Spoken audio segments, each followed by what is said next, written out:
Iglesia Cristiana La Familia presenta un mensaje a la luz de la palabra, con el pastor Bernardo Ríos. A continuación.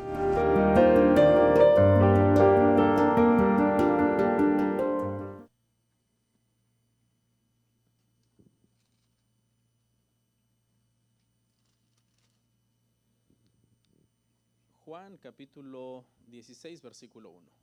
¿Lo tenemos? Voy a leer y luego oramos, hermanos. Amén. Dice, estas cosas os he hablado para que no tengáis tropiezo en mí. Una vez más, es breve. Estas cosas os he hablado para que no tengáis tropiezo en mí. No tengáis tropiezo. Vamos a orar. Padre, gracias por este tiempo, por tu palabra que es santa, y en ella misma hemos aprendido que no debemos andar como necios, sino como sabios, aprovechando bien el tiempo. Y una forma sabia de iniciar nuestra semana, este primer día, este domingo, es sentarnos a escuchar tu consejo y meditar en cómo hemos vivido nuestra vida la semana que terminó y en cómo queremos vivir nuestra vida esta semana que iniciamos, siempre con la ayuda tuya y tu guianza para poder hacer tu voluntad. Bendice a cada familia, cada persona que está aquí hoy, y que podamos ser edificados con este sermón. En el nombre de Jesús, amén. Amén. ¿Pueden sentarse, hermanos?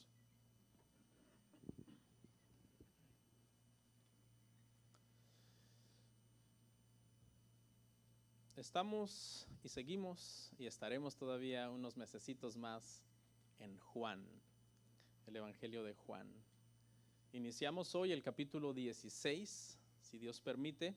Cuando terminemos aquí, hermanos, ya solo nos quedarán 5 capítulos más y terminaremos este libro.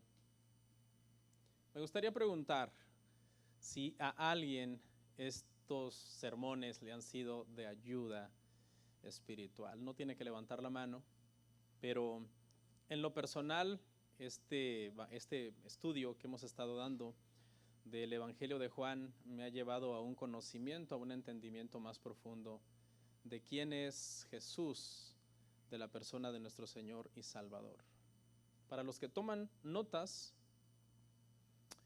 el tema del día de hoy, hermanos, aunque yo le pongo número 35 realmente en el PowerPoint, aparte yo le pongo un tema y se titula también El Espíritu Santo convence al mundo.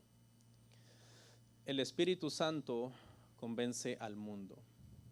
En el tema pasado que vimos el domingo, aprendimos 4 razones por las que el mundo odia a los creyentes.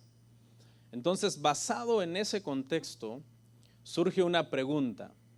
La pregunta es, si Dios mandó a los discípulos, a los cristianos, a predicar el evangelio a los del mundo, a los incrédulos, la pregunta es, ¿cómo pueden los cristianos hacer esa tarea si el mundo los aborrece?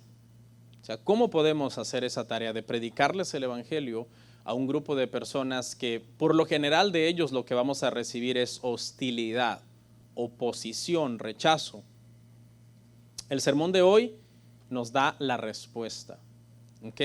Y la respuesta es, en pocas palabras, pero lo vamos a desglosar poco a poco, que como predicadores no estamos solos, tenemos la ayuda del Espíritu Santo y por tanto, en esta tarea tan difícil de predicarle a un mundo hostil, el Espíritu Santo nos ayuda de muchas maneras. Por decir algunas que podemos encontrar en la Biblia, el Espíritu Santo nos da sabiduría para responder ante los que nos acusan o se oponen al Evangelio. Por ejemplo, en Hechos 6:10 Esteban estuvo debatiendo con un grupo de religiosos que estaban tratando de acallar su mensaje. Y si usted lo ve en Hechos 6:10 en su casa, dice que la gente que estaba ahí, hermano, no podían resistir a la sabiduría de Esteban. Le decían una cosa, le decían otra, y él siempre, citando el Antiguo Testamento, pues dejaba sin argumentos, refutaba lo que ellos decían. En tiempos de la Reforma Protestante también podemos ver cómo esta palabra se seguía cumpliendo en los cristianos. Martín Lutero le dio una respuesta magistral a todos aquellos que lo estaban llamando a retractarse por unas cosas que él había escrito en varios libros en contra de Roma, y él les dijo: yo no me puedo retractar, porque mi conciencia está cautiva a la palabra, y no es bueno ir contra la conciencia. Así que dijo: aquí estoy delante de ustedes, que Dios me ayude. Y fue una respuesta genial, porque de hecho le valió el que no lo mataran en esa reunión que fue la famosa dieta de Worms, como se llama. Así que cuando nos toca, hermanos, evangelizar o nos toca hablar del evangelio a otras personas, tenemos la ayuda del Espíritu Santo. Eso no quiere decir, ¿verdad?, que no vamos a leer la Biblia, que no podemos leer otros libros, que no podemos prepararnos estudiando doctrina o teología, pero después de que hagamos todo eso, tenemos que recordar que no estamos solos. El Espíritu Santo está con nosotros. Y realmente, aunque nosotros seamos los portadores del mensaje, nosotros no convertimos el corazón de las personas. ¿Quién lo hace? El Espíritu Santo. Otra ayuda, hermanos, que recibirían también los apóstoles era la fuerza para soportar el martirio, cuando eran azotados, cuando eran perseguidos. En Hechos 5:41, lo puede usted ver en su casa, azotaron a Pedro y a Juan después de ellos estar predicando. ¿Y sabe qué fue lo que dijeron? Dice que ellos se tuvieron por dignos de haber padecido afrenta en el nombre del Señor. Es decir, se sentían bendecidos de haber sido ellos los que fueron azotados y no otros, diciendo: nos tenemos por dignos de haber padecido por el nombre del Señor Jesucristo. Hechos 5:41.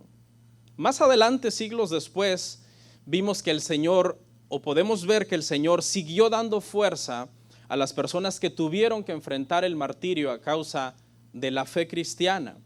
Uno de ellos fue John Hus. Dice la historia que este hombre es uno de los prerreformadores, fueron de los primeros que comenzaron a decir y a ver muchas cosas que Roma estaba haciendo y a protestar en contra de eso. Y este hombre fue llevado a la hoguera y, según, hermano, la historia dice que murió cantando en la hoguera.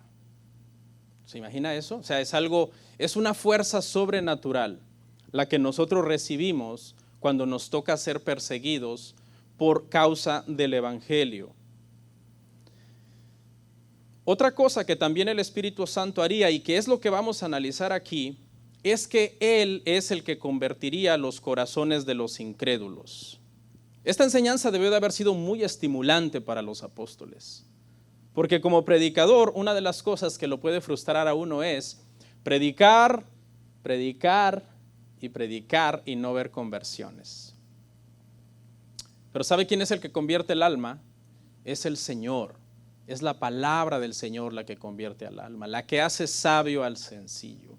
No es nuestra sabiduría humana, no es cuánto nosotros estemos preparados. Claro, tenemos que ser diligentes y prepararnos, pero no podemos convertir a una persona. Eso solamente lo puede hacer el Señor. Y el Espíritu Santo obra de formas muy misteriosas en este asunto de la conversión.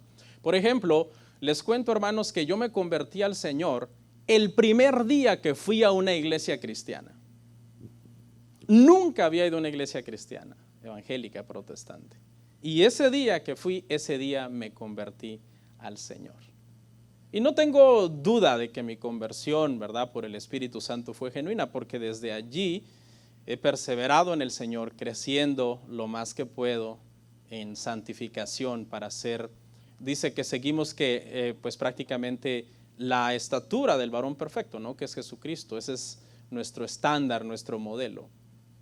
Pero igual me ha tocado conocer a gente, hermano, que le toca muchos años ir a una iglesia antes de convertirse. Y escuchan y argumentan y no creen y al final el Espíritu Santo acaba también haciendo la obra en algunos de ellos. Y después de mucho tiempo, de quizás hasta verse opuesto al Evangelio, acaban convirtiéndose al Señor. Entonces los que predicamos tenemos que descansar en eso, en que una vez que nosotros predicamos el Evangelio, estamos siendo fieles al Evangelio, estamos viviéndolo en nuestra vida. Como decía yo una vez, no solamente usamos la palabra como una espada para darle sus buenas a los demás, sino que primero la hemos usado como un espejo para realmente cuadrar nuestra vida, nuestro testimonio, nuestra familia a lo que la palabra de Dios manda. Y después que hagamos todo eso y oremos y tengamos la paz del Señor, podemos descansar en que el que hace, hermano, la obra de conversión, de regeneración en un alma, es el Espíritu Santo. Amén. Y algunas veces no se convierte nadie. Eso le pasó a Noé cuando él predicó el mensaje. Dice que fue pregonero de justicia por 120 años, llamando a la gente al arrepentimiento. Y al final, ¿sabe quién entró en el arca? Nadie más que los que ya el Señor había dicho que iban a entrar. Él y su familia. Obviamente debe de ser bastante desolador, ¿verdad, hermanos? Estar predicando por muchos años y no ver ninguna conversión, pero podemos descansar en que esa es una promesa que el Señor Jesucristo le hizo a sus apóstoles y les dijo: tranquilos, el mundo será hostil, los perseguirá, los aborrecerá, pero es el Espíritu Santo el que convencerá al mundo. Eso es lo que vamos a ver el día de hoy. Con esto en mente, vamos a analizar entonces, hermano, del verso 1 hasta el 16. Eso es lo que vamos a hacer hoy, desde el verso 1 hasta el 16. Y el primer encabezado que vamos a ver es, con esto en mente que ya dijimos de qué trata el tema, el conflicto con el mundo.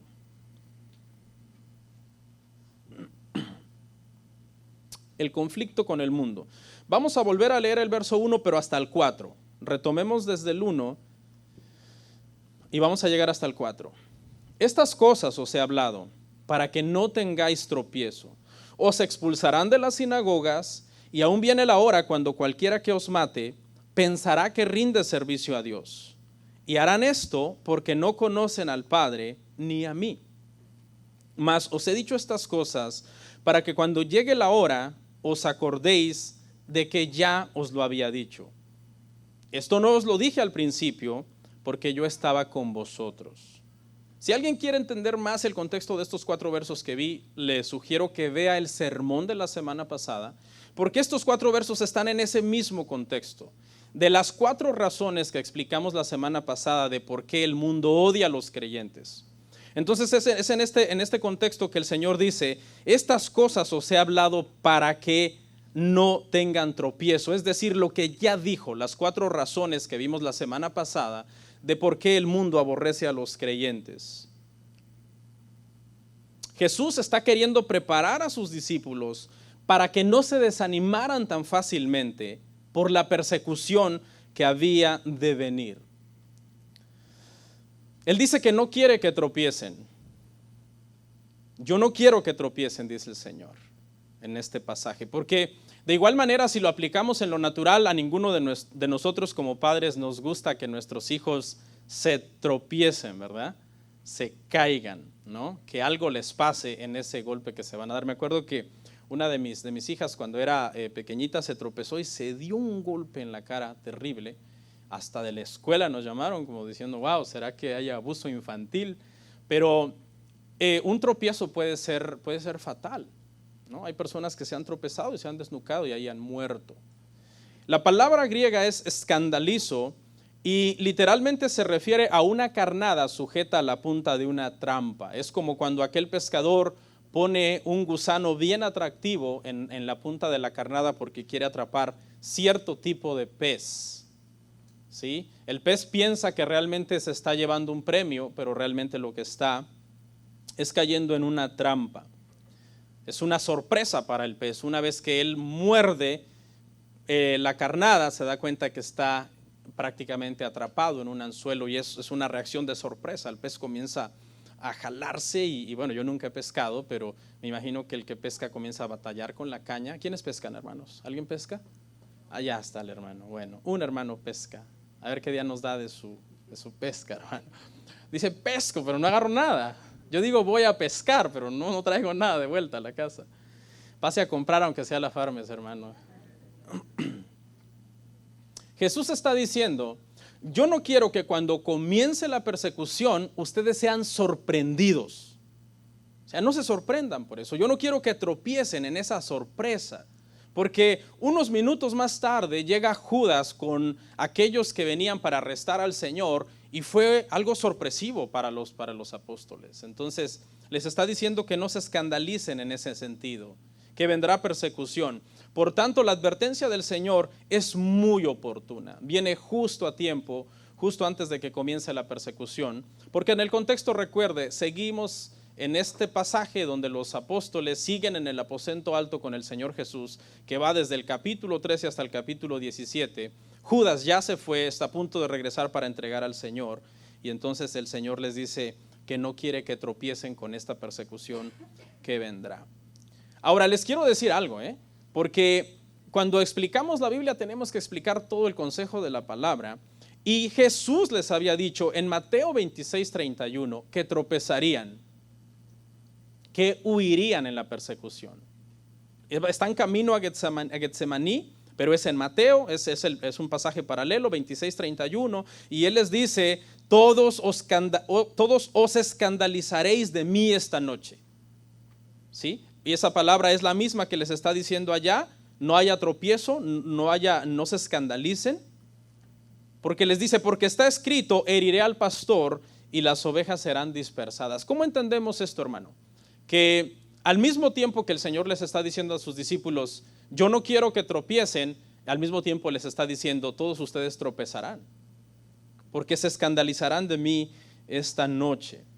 Lo debemos entender de la siguiente manera, lo debemos entender, hermano, en el contexto de que en su omnisciencia el Señor Jesucristo sabe todo.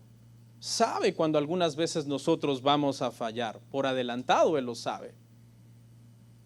Sin embargo, nos advierte que no lo hagamos. Es decir, nos hace un llamado y nos deja con la responsabilidad a nosotros mismos. Aunque el Señor ya sabe que nosotros podemos fallar y vamos a fallar en alguna cosa, sin embargo, Él nos deja la responsabilidad a nosotros de cuidar nuestra vida espiritual para no tropezar. En otras palabras, aunque el Señor ya sabe que nosotros vamos a tropezar y Él lo pudiera haber evitado, sin embargo, Él nos hace netamente responsables a nosotros de no cuidar nuestra vida espiritual y esa es la razón por la que acabamos tropezando. ¿Qué estaba haciendo Pedro y los demás cuando vino Judas a entregar al Señor? Estaba durmiendo y el Señor les había dicho, velad y orad para que no entréis en tentación. Pero dice que cargados sus ojos de sueño, cabecearon y se durmieron. Yo creo que la última cena estuvo muy buena y estaban en ese proceso de digestión y estaban muy cansados. Y el Señor dice, os expulsarán de las sinagogas. Pareciera una declaración poco importante, pero va más allá de prohibir la asistencia a un servicio religioso. Va más allá. Incluía en el contexto del siglo I cortar todos los aspectos religiosos a la persona, los sacrificios y todas las ofrendas que las personas hacían todavía en el siglo I. ¿Te imaginas que te excomulgaran de la sinagoga o te expulsaran de la sinagoga y no podías ir a presentar una ofrenda por un pecado X? Entonces era un serio problema, te estaba cortando prácticamente tu relación con Dios. Además de que cortaba también los aspectos sociales, los aspectos económicos en la sociedad, porque te comenzabas, al ser expulsado de la sinagoga, tu familia te comenzaba a ver como un traidor, tu jefe quizás, si tenías un empleado que era un gran devoto judío, te comenzaba a ver como un traidor, así que lo más probable es que te quitara el trabajo. De hecho, a los que se excomulgaban o se expulsaban de las sinagogas, se les acusaban de traición al pueblo de Israel y traición al Dios de Israel. Las consecuencias de ser expulsados de la sinagoga eran terribles. Se lee muy fácil, pero realmente eran terribles. De hecho, en Juan 9:22, los padres del ciego prefirieron no confesar que Jesús era el Mesías. Aunque todo les indicaba que Jesús era el Mesías, pero ellos prefirieron, dice, usted lo puede leer en casa, que por temor a ser expulsados de la sinagoga no confesaron que Jesús era el Mesías. Dice el Señor, pero aún más, viene la hora en que el que os mate pensará que le rinde servicio a Dios. O sea, no solo los expulsarán, sino que habrá gente que perseguirá su vida, porque no sé si se acuerdan, en el libro de los Hechos llamaron al cristianismo una plaga. A Pablo lo llamaron, este es el promotor de una plaga. Fue odiado de una manera, hermano, empecinada el apóstol Pablo. Yo creo que ha sido uno de los cristianos más odiados y perseguidos en la historia. En una ocasión cayó preso y dice que 40 hombres judíos, en acuerdo con el concilio de Israel, juraron bajo maldición no volver a comer sino hasta que dieran muerte a Pablo. No sé si lo ha leído. ¿Sabe cuál fue el problema? El problema es que ese juicio duró 2 años. Ese fue el detalle. Y ya no, la Biblia no dice nada, tuvieron que haber roto su voto, me imagino, o si no, murieron de hambre, porque ¿quién aguanta 2 años sin comer? No, y no solamente duró 2 años, sino que después Pablo, después de ese juicio, fue llevado a Roma y no lo pudieron matar. Pero ellos habían hecho un juramento bajo maldición de no volver a comer hasta que dieran muerte al apóstol Pablo. Había un odio muy, muy fuerte en contra del cristianismo. Aunque sabemos por la historia que Pablo mismo había sido un perseguidor y pasó de ser perseguidor a ser perseguido, así Dios lo había planeado para él. Hermanos, y quizás aquí de este lado del mundo, hermanos, en Occidente, nosotros a veces estamos bien poco enterados de lo que pasa en países donde el cristianismo es prohibido.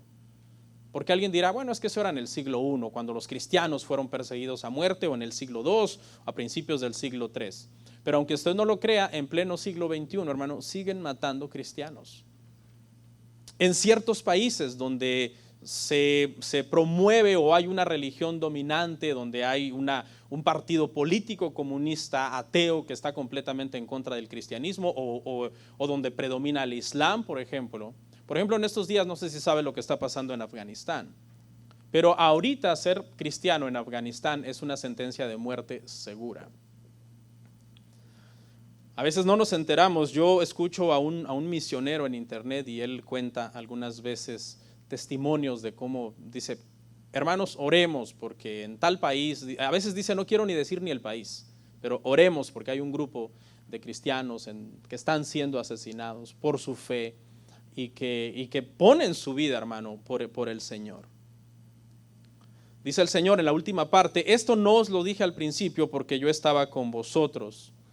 Es decir, al principio Jesús está con ellos, ya comienza la persecución, pero el target de los perseguidores es más Cristo que los discípulos, ¿sí? Era Cristo al que querían matar directamente. Dice que pasaba en medio de ellos, no le hacían nada, porque no había llegado su hora. Pero una vez que Cristo se va, entonces el blanco se volvieron los apóstoles. Ya Cristo no iba a estar para poner el pecho a las balas, hablando metafóricamente, ¿no? Ahora eran ellos, él se iba a ir y eran ellos los que tenían que poner el pecho a las balas, o mejor dicho de otra forma, el cuello en la guillotina o la espalda para los azotes de los soldados romanos. Por eso les dice, bueno, ahora sí me toca decirles, porque ahora el blanco serán ustedes. Yo me voy, ya no estaré con ustedes.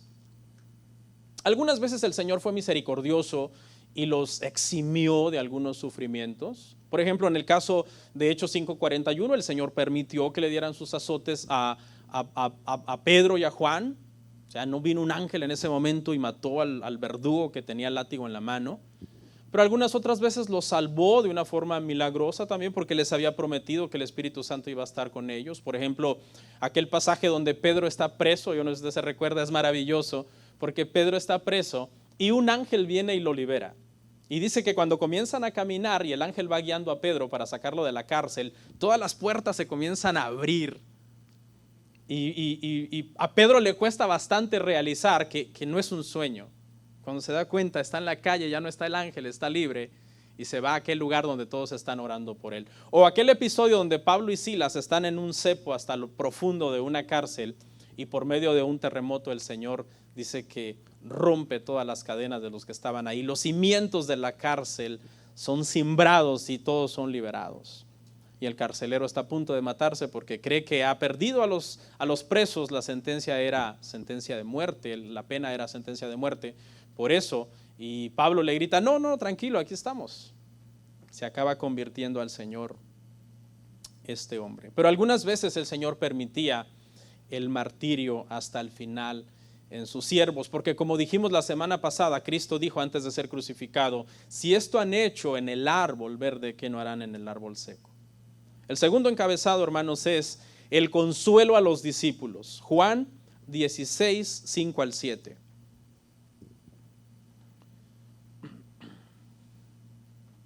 Sígame ahí con su vista, si no trae Biblia ahí va a aparecer en pantalla. El consuelo a los discípulos, Juan 16, 5 al 7. Pero ahora voy al que me envió, y ninguno de vosotros me pregunta, ¿a dónde vas? Antes, porque os he dicho estas cosas, tristeza ha llenado vuestro corazón. Pero yo os digo la verdad, os conviene que yo me vaya, porque si no me fuera, el Consolador no vendría a vosotros. Mas si me fuere, os lo enviaré. Estos pocos versos que leímos aquí, hermano, prácticamente lo que enseñan es el contraste entre la falta de egoísmo de Cristo. Cristo en ningún momento estuvo pensando en sí mismo, sino siempre en sus discípulos, y el egoísmo que sus discípulos tienen en este momento, porque no están pensando en el suplicio que Cristo está a punto de recibir, sino que dice que más bien tristeza ha llenado su corazón.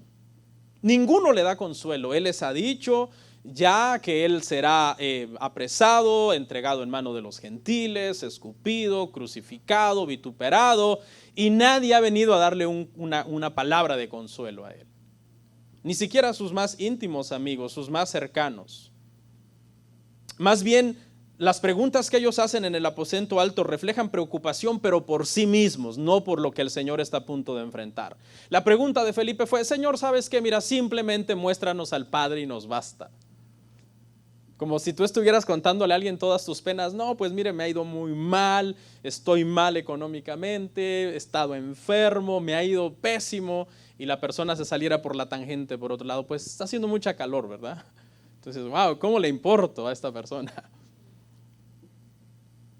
Dice el Señor, antes bien, tristeza ha llenado vuestros corazones, pero tristeza por ellos, no tristeza por el Señor en este momento. Dice el Señor, no llene la tristeza su corazón, sino más bien alégrense. Ellos debían de alegrarse, el Señor estaba terminando su obra, su misión en la tierra había terminado, y ahora volvía a estar en la gloria de su Padre, en la cual Él había estado antes. Y entonces el Señor les dice, pero os digo la verdad, os conviene que yo me vaya, os conviene que yo me vaya. Sabe que cuando las iglesias somos así como somos aquí, ¿verdad? Que somos una iglesia así como tranquila, como calmada, que no hacemos mucho show, mucho escándalo. Ahí dicen, hay personas que dicen, no, es que no creen en el Espíritu Santo. No, o están muertos espiritualmente. Pero la verdad, hermanos, es que Juan, que es prácticamente el Evangelio del Espíritu Santo, nos deja claro a nosotros que más bien llegó un momento en que era necesario que el Señor se fuera para que pudiera venir el Espíritu Santo. Nosotros somos una iglesia trinitaria que creemos en el Padre, en el Hijo, en el Espíritu Santo.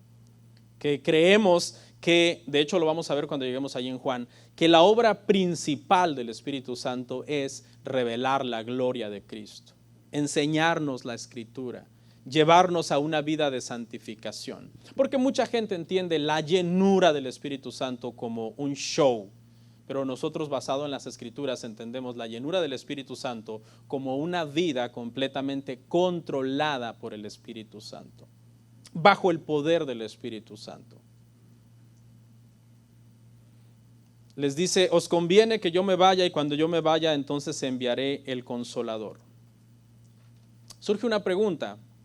La pregunta es, ¿por qué el Espíritu Santo no vino sino hasta después de la muerte, resurrección y ascensión de Cristo? En Hechos 2, cuando ya vino sobre todos. Es un poquito tricky este tema. Yo en el pasado batallé con esto porque yo decía, ok, cuando tú naces de nuevo, el Espíritu Santo te regenera y viene a morar en ti, ¿verdad?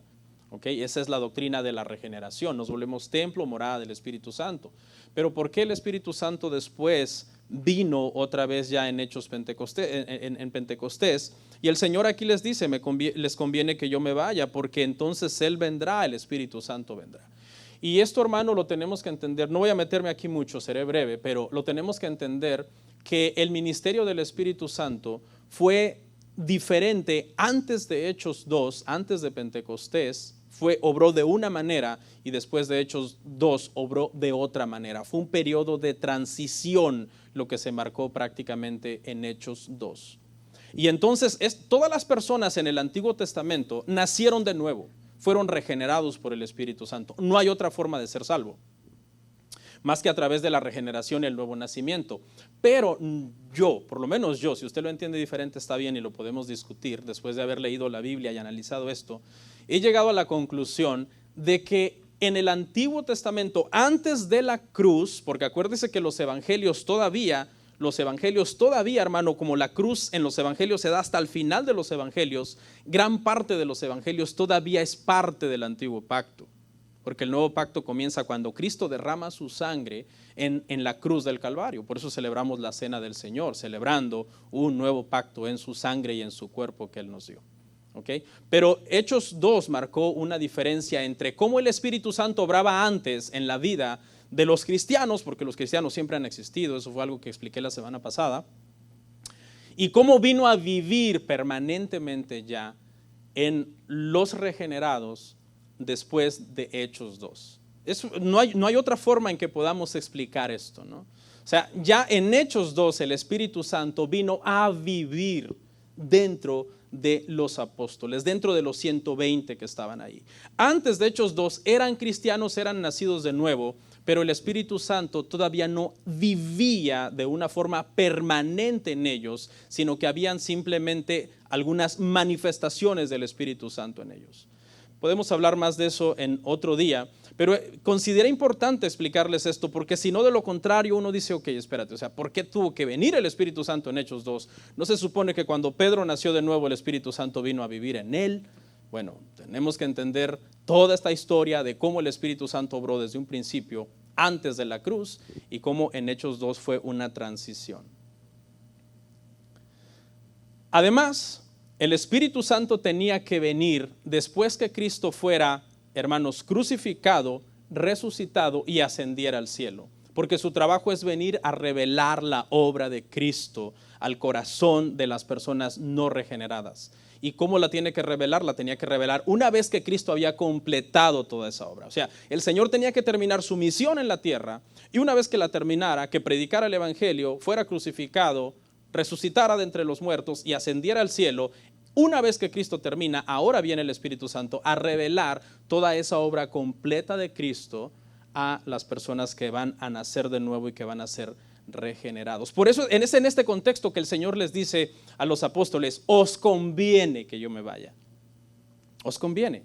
Ya vimos en Juan 14, en capítulo 14, ya vimos que el Espíritu Santo es una persona exactamente igual que Cristo en deidad.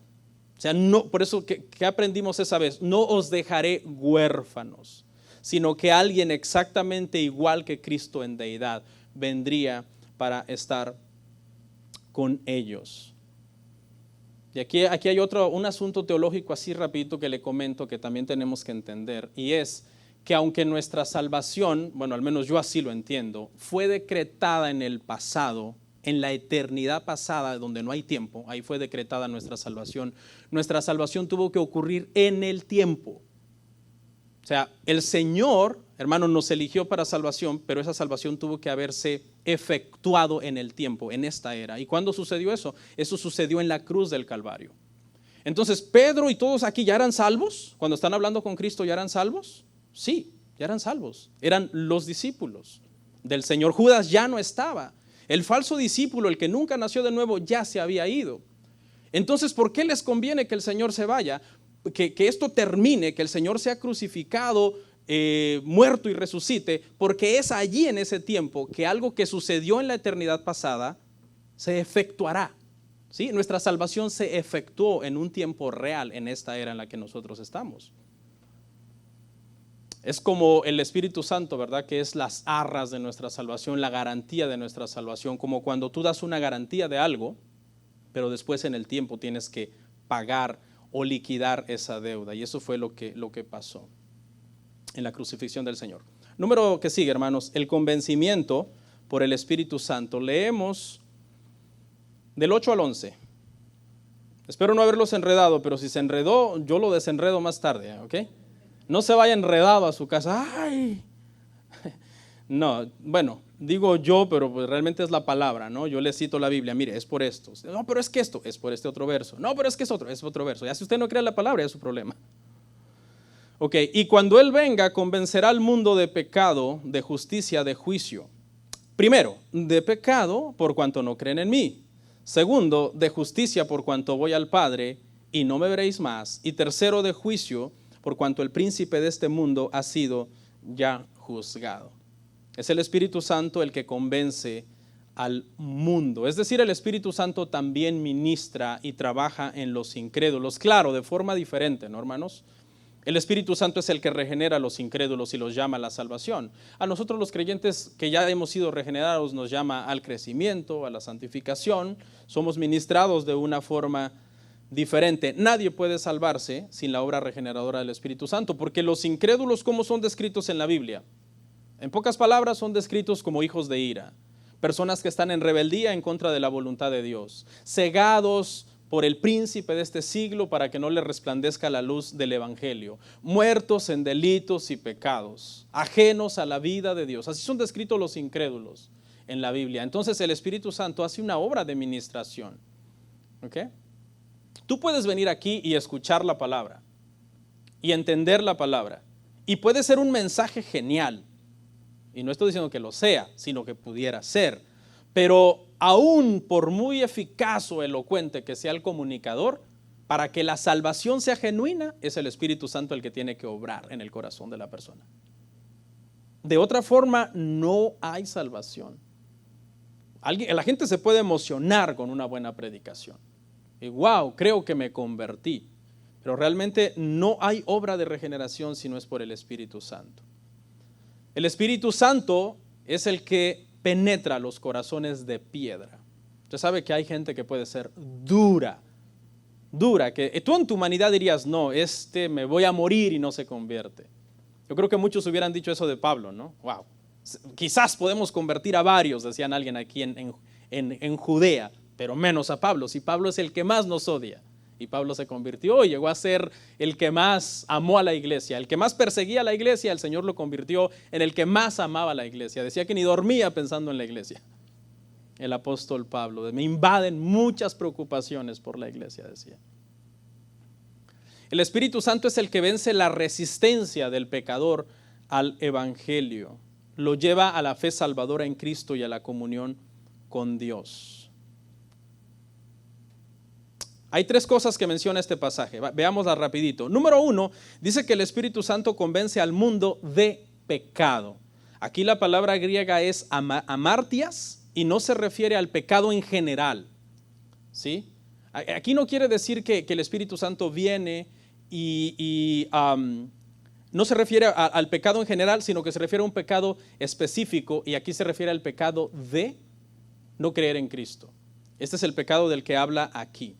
Este es el pecado que finalmente condena a las personas. Porque los demás pecados, sabemos, hermano, que cuando venimos a la fe, somos salvados y nuestros pecados son perdonados cuando nosotros creemos en el Señor. Este pecado es el pecado de negarse a creer en Cristo. Y el Espíritu Santo convence al mundo de este pecado.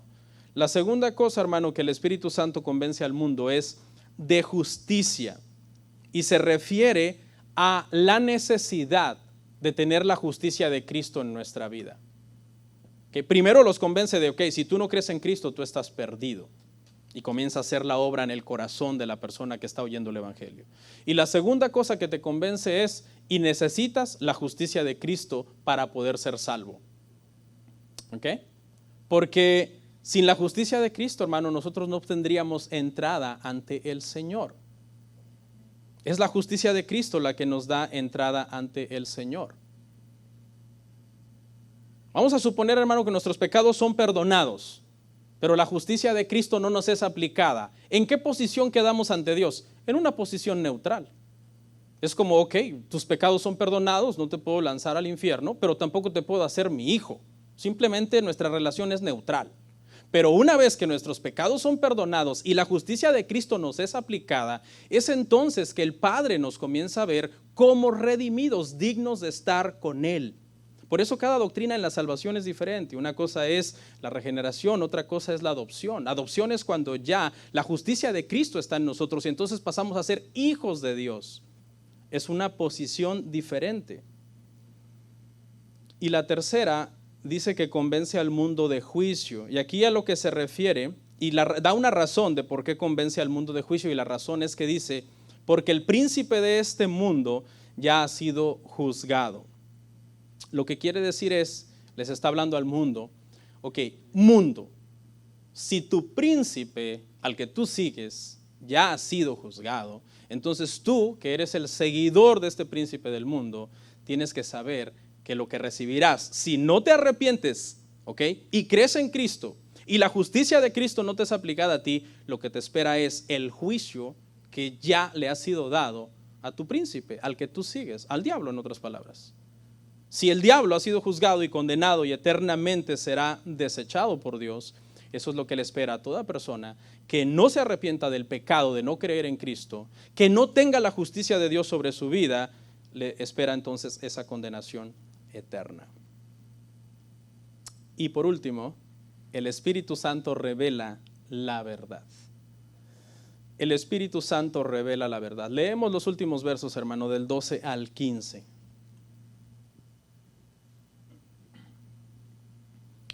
Dice el Señor, aún tengo muchas cosas que deciros, pero ahora no las podéis sobrellevar. Pero cuando venga el Espíritu de verdad, Él os guiará a toda la verdad, porque no hablará por su propia cuenta, sino que hablará todo lo que oyere y os hará saber las cosas que habrán de venir. Él me glorificará porque tomará de lo mío y os lo hará saber. Todo lo que tiene el Padre es mío, por eso dije que tomará de lo mío y os lo hará saber. Después de 3 años y medio, dicen algunos teólogos, de ministerio, el Señor dice, yo todavía tengo muchas cosas que decirles, pero por ahora ustedes no las pueden sobrellevar. Lo que quiere decir es, en este momento que ustedes están tan turbados, porque yo les he dicho que me voy, no es un buen momento para que yo les diga todo lo que les tengo que decir. Y esto es bien interesante, hermano, porque conforme avancemos, vamos a ver que esas cosas que el Señor no les puede decir porque están turbados y todavía no es el momento, se los iba a venir a decir el Espíritu Santo. Y eso que el Espíritu Santo les iba a venir a decir es lo que ellos iban a escribir, movidos por el Espíritu Santo, para que llegara a ser el Nuevo Testamento. Obviamente el Señor Jesús no les iba a revelar ahí el Nuevo Testamento, si ellos lo que querían era salir corriendo. Es hermoso esto. Pero aparte de que están perturbados y no es un buen momento para revelarles ¿dije Antiguo Testamento? El Nuevo Testamento, perdón, ¿ok? Además de eso, ellos, hermano, es necesario que el Señor primero muera en la cruz por ellos, ¿ok?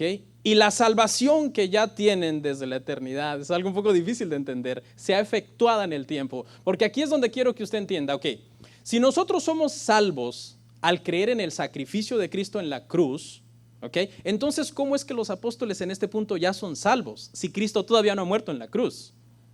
Ahí es donde, eso es lo que quiero que usted piense y eso es lo que le estoy tratando de explicar, que la teología da esa respuesta de que nosotros somos salvos por decreto de Dios, pero que eso tenía que efectuarse, tenía que hacerse efectivo en el tiempo.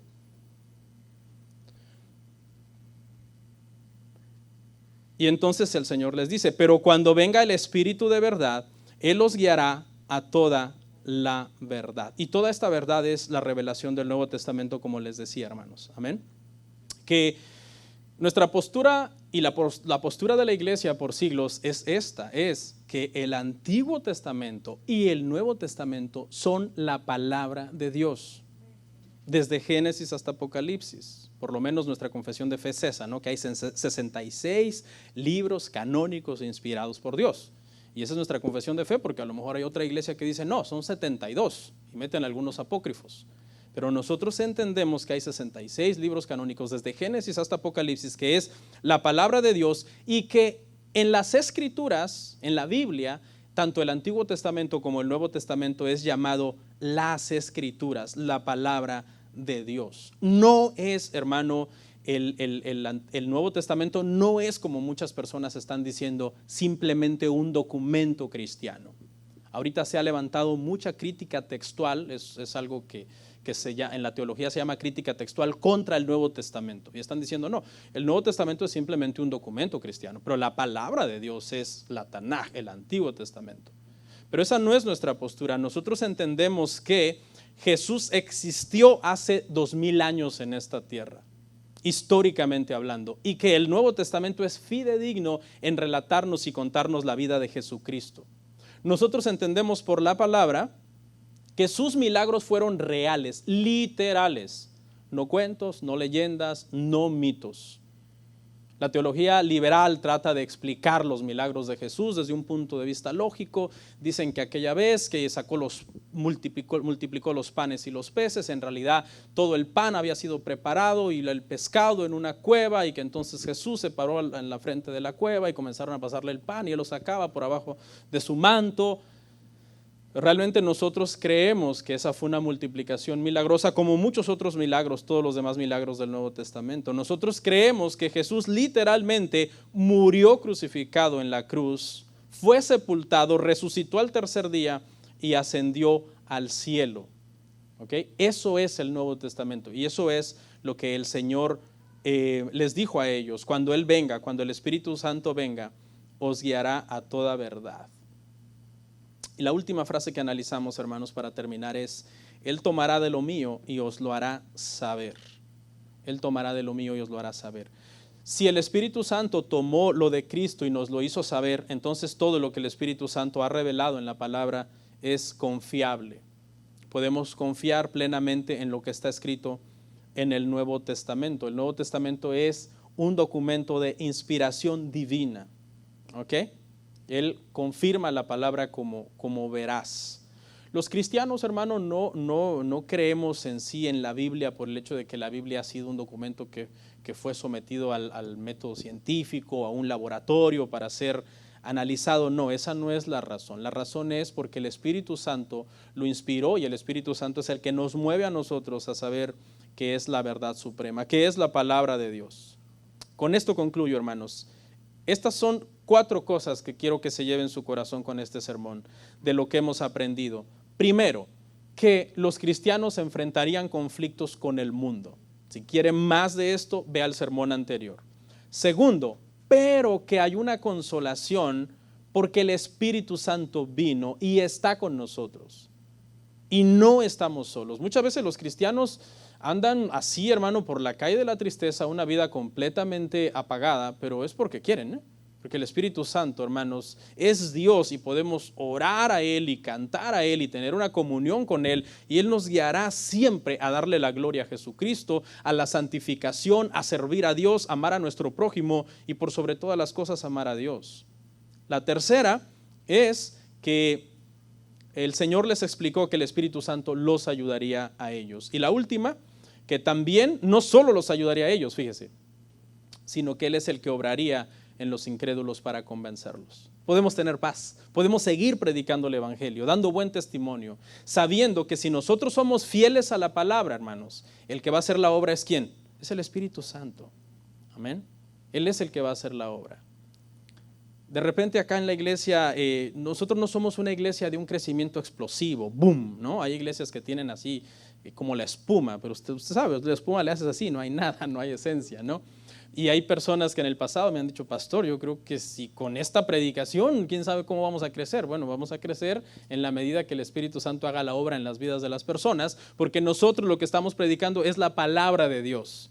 Pero es que fulano vino y no se quedó, no le gustó. Bueno, pues a saber qué estará buscando, porque si lo que está buscando es palabra, aquí hay palabra, y si está buscando otra cosa, pues hay muchos lugares donde los puede encontrar. Pero nosotros somos una iglesia cristiana, bíblica. Oremos. Comparte, suscríbete, dale like.